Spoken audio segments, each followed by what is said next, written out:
Sir जैसे सारे इंसान आजकल ये बेतुकी बातों में लगे हुए हैं कि हाँ, what is life, who am I, where life is going. ऐसे ये जो कुत्ते बिल्ली बर्ड्स वगैरह ये सब भी सोचते होंगे कि क्या लाइफ है। हाँ, बिल्कुल क्वेश्चन तुम्हारा अच्छा है।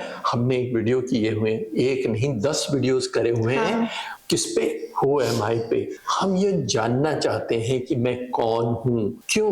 क्योंकि जो ह्यूमन बॉडी है वही ये सोचती है। अब आप बोलोगे ये क्यों? आफ्टर ऑल जो कुत्ता है, बिल्ली है, जानवर है, पक्षी है, उसके पास भी तो ब्रेन है। हाँ, दिमाग तो उसके पास भी है। बात बड़ी सही करी। तो चलो हम पहले क्या करते हैं, इसे छोटी छोटी बातों से करेंगे जो कि हम हमेशा से करते हैं ताकि बच्चों को ये चीज समझ में आ जाए। देखो, ये जो हाथ में तुम्हारे टेलीफोन है ना, ये टेलीफोन कनेक्ट करता है तुम्हें सारे संसार से। ठीक है, मगर तुम्हें मालूम ही नहीं है टेलीफोन किस तरह का था। क्योंकि तुम जब पैदा हुई या तब तक ये फोन आ चुका था। तो मैं तुम्हें पहले टेलीफोन की कहानी सुनाता हूँ। 1876 में ग्राहम बेल ने टेलीफोन इन्वेंट किया। तो किस तरह से इन्वेंट किया? इलेक्ट्रोमैग्नेटिक वेव्स थी, जो भी इलेक्ट्रिकल प्रिंसिपल्स थे, उसे ये समझ में आ गया, उसने ये टेलीफोन बनाया। तो पहला टेलीफोन किस तरह का बना? यहाँ एक टेलीफोन होता था, एक बीच में एक्सचेंज होता था, उस एक्सचेंज के बाद दूसरा टेलीफोन होता था। तो मैं इस टेलीफोन को जब उठाता था तो एक्सचेंज में एक आदमी बैठा हुआ होता था या औरत बैठी हुई थी, वो बोलेगी यस सर, तो मैं बोलूंगा मुझे उस फलाने फलाने जने से कनेक्ट कर दो। ठीक है, तो वो कनेक्ट हो जाता था, मैं बात करता था, फिर मैं बंद कर देता था, वो भी बंद कर देते थे। ये तो फर्स्ट स्टेज 1876। उसके बाद चलते चलते चलते चलते आगे डेवलपमेंट्स होने लग गए। तो मैं बताता हूं 1958 में जब मैं भी बच्चा ही था, तो मुझे याद है हम क्या करते थे, हम टेलीफोन उठाते थे। टेलीफोन जब उठाते थे तो बीच में एक मुद्रा जी होते थे, मतलब उनका नाम मुझे अभी याद है क्योंकि वो ऑपरेटर थे। वो मुझसे पूछते थे क्या नंबर दूं, तो मैं बोलता था 312350 या समथिंग, वो उसे कनेक्ट कर देते थे। वही वाला से 1958 तक चल रहा था। इसके बाद धीमे धीमे आया, टाइम बदला, वहां से वो ऑपरेटर जो थे उनको हटा दिया गया। अब ऑटोमेशन थोड़ा सा हुआ, अब मैं डायलर हो गया, वो तुम्हें मालूम ही नहीं। तो वो डायल करते थे, अब मैं 320 या 312 या जो भी नंबर मिलाना चाहता था, तो मैं उसको नंबर को मैं मिलाता था, टिक टिक टिक टिक टिक टिक करके उसमें वो जाती थी वेव्स, और दूसरी तरफ घंटी बजती थी, और हेलो जब उठाया तो दोनों ने बात कर ली। अब देखो क्या हुआ, बीच में से डेवलपमेंट में ये हुआ। इसके बाद डिजिटल टेक्नोलॉजी आई। लाइक आई विल से कि we are still talking of 1970s। उस 1970s में हम क्या करते थे कि हमारे पास वो पुश बटन टेलीफोन आ गए। इस पुश बटन टेलीफोन से हम दबाते थे, नंबर जो भी दबाते थे, दूसरी तरफ से वो फोन उठाते थे। अब देखो डेवलपमेंट हो रहा है और मिल जाता था, लेकिन फिर भी we were connected with in the city only. लेकिन जब हमको सिटी के बाहर बात करनी होती, for example Noida, and Noida से मुझे लखनऊ बात करनी है, तो लखनऊ बात करने के लिए मुझे ट्रंक कॉल करनी पड़ती थी। एक बहुत ही अजीब सी चीज होती थी। ट्रंक कॉल का मतलब क्या आता था कि मैं ऑपरेटर को नंबर देता था, उससे बोलता था कि मुझे लखनऊ कनेक्ट कर लो, तो फिर वो लखनऊ कनेक्ट करती थी। फिर ऐसे ऐसे हेलो लखनऊ, देखिए नंबर 213, ये दिल्ली से बात होनी है या नोएडा से बात होनी है। It was so irritating, and this kept happening till about 1988 or 90. I might be wrong in the years, but I'm just remembering for my memory कि वो जो था ऑपरेटर वो वाला हट गया। अब ट्रंक कॉल करने की जरूरत नहीं थी। अब हमारे को 022 011 something something whatever the numbers are, वो करके डायरेक्टली अब हम इंटरसिटी बात कर सकते थे। फिर मोबाइल फोन आया 1993-94 में दिल्ली नोएडा में, और जब वो मोबाइल फोन आया तो वो भी पुश बटन टेलीफोन था। उसमें इस तरह की सब फैसिलिटीज नहीं थी। आप कोई बैंकिंग या यूट्यूब या कुछ नहीं, बस वो था, और उसमें पेजर होते थे। तो अब हम चलते चलते इन तीनों टेलीफोन का जो डेवलपमेंट है उसमें सबसे बड़ी चीज ये मैं बताना चाह रहा हूं कि सेम का सेम प्रिंसिपल था, कनेक्शन मिला हुआ था, तारों के द्वारा जो है वो कम्युनिकेशन होता था, अब वायरलेस हो गया।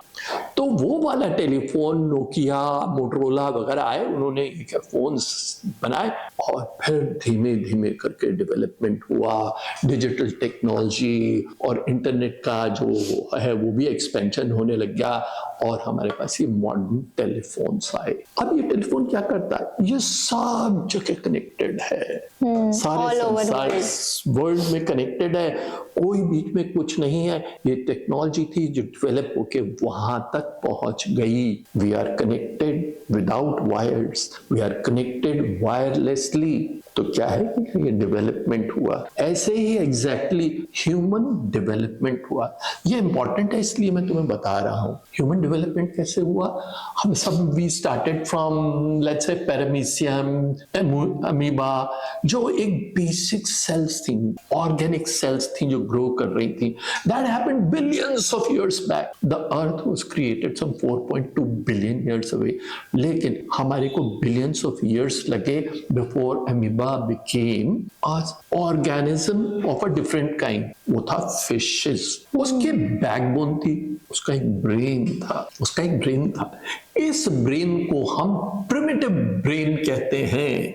और ये तो बातें अपन बराबर करते जा रहे हैं, fight and flight response yes sir कर रहे हैं ना। तो वो जो प्रिमिटिव ब्रेन है, वो प्रिमिटिव ब्रेन क्रिएट करता है फाइट एंड फ्लाइट रिस्पॉन्स, वहां कुछ नहीं है। मछली जब तैर रही है तो उसके पास जब सिग्नल आए तो वो क्या डाइसेक्ट करती है, फ्रेंड और फो, मैं भोजन हूं या वो मेरा भोजन है, और कुछ भी। मछलियों का डेवलपमेंट हुआ, मैमल्स बने और इसके बाद क्या बना, एनिमल्स में क्या हुआ, एनिमल्स के मिड ब्रेन था। फाइट एंड फ्लाइट रिस्पॉन्स का प्रिमिटिव ब्रेन तो था ही था, उसमें एक और ब्रेन ऐड हो गया।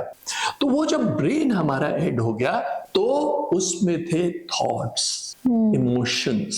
They start to have emotions, love, hate, anger, these kind of basic जो सर ये तो हमारे अंदर भी है। तो अभी मैं आ रहा हूं वहां पर। वो डेवलपमेंट होने के बाद मंकीज से ह्यूमंस बने। जब ह्यूमंस बने तो ह्यूमंस के पास एक सिंगुलर कैपेबिलिटी थी। वो कैपेबिलिटी क्या थी, वो कैपेबिलिटी थी हमारी फ्रंटल कॉर्टेक्स, राइट, मतलब तीसरा ब्रेन। You are right. तो हमारे पास प्रिमिटिव ब्रेन भी है, हमारे पास मिड ब्रेन भी है और हमारे पास फ्रंटल कॉर्टेक्स है। तो अब आपका जवाब क्वेश्चन का, जो फ्रंटल कॉर्टेक्स है, that frontal cortex is responsible for dissection of time and space. समझ रही हो, time and space of choice. मैं ये करूं या वो करूं, क्योंकि डाइसेक्शन करने की एबिलिटी है हमारे पास। वो जो बुद्धि नाम की जो चीज थी वो प्रकट हुई और उसके द्वारा हम लोगों ने जो है सडनली बहुत कुछ करना शुरू कर दिया जो कि एनिमल्स नहीं कर सकते, जो फिशेस नहीं कर सकती, जो सिर्फ ह्यूमंस कर सकते हैं। और वही ह्यूमंस जो थे वो they became conscious in the sense that they have the highest form of consciousness. इस स्टेट में, ह्यूमन की जो स्टेट है, उसमें इस तरह के प्रश्न आने लगे, मैं कौन हूं, क्यों, क्योंकि उसके पास क्यूरियोसिटी थी, वो जानना चाहता था। तो जितना भी डेवलपमेंट, चाहे वो साइंस का हो चाहे स्पिरिचुअलिटी का हो, उसमें क्या हुआ, उसमें ये हुआ कि वो क्यूरियोसिटी ने उसे एबिलिटी दी टू नो। वहीं से laws of nature were violated. जो फिश है, एनिमल्स है या प्लांट्स है जो कॉन्शियस है, वो सारे के सारे they follow the laws of nature, as a result of which there was no entropy. Entropy का मतलब disorder. But with humans this disorder started. You understand that? तो हमारे दिमाग में इस तरह के प्रश्न आने लग गए और सबसे बड़ी चीज क्या होने लग गई, हमें ये ऑपोजिट्स का आभास होने लग गया। हमारे को लगने लग गया दुख क्या है और सुख क्या है, दुख क्यों और सुख क्यों, ये सारी बातें हमने करी। और ये सारी बातें जब करी तो हमारे दिमाग के जो भी प्रश्न आते जाते हैं ये हमारी क्यूरियोसिटी की वजह से है। और संसार का जितना भी डेवलपमेंट है साइंस एंड टेक्नोलॉजी का, वो only because we have this ability, we have the frontal cortex. तो अभी हम इसे यहीं छोड़ते हैं। कोई और तुम्हारे पास प्रश्न होंगे तो हम उन प्रश्नों का जवाब देंगे।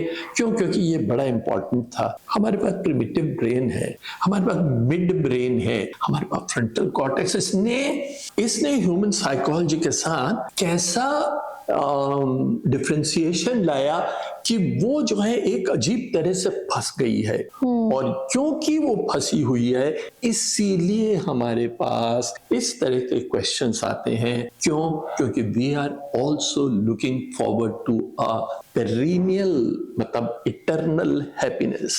Ladies and gentlemen, I'm sure you have liked our videos. I request you to share and subscribe. I'll meet you again. Till then, bye bye.